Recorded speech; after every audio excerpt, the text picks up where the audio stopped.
Today on the Cognitive Ladder, we're going to look at how to interpret and synthesize information and create a sample written response. To do this, we're going to use Bob's hamburger.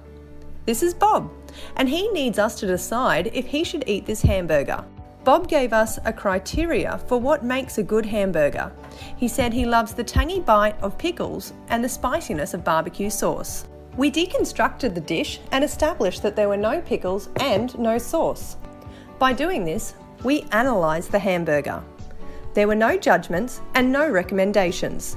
So now we've analysed the hamburger, we have to make a decision about whether Bob will eat it, given what his expectations are of a good hamburger.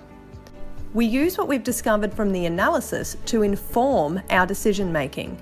Are you able to draw a conclusion based on the evidence about whether this hamburger meets Bob's requirements? Here are some sentence starters for interpretation to get you thinking. Here are a few examples of an interpretation. All of these are accurate. There are many more ways to say the same thing.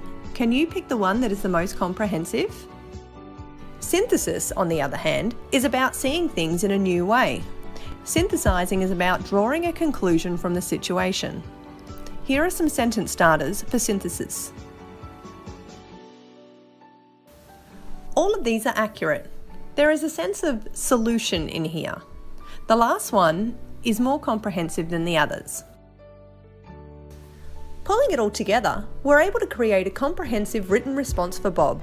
A response that combines an analysis, interpretation, and synthesis.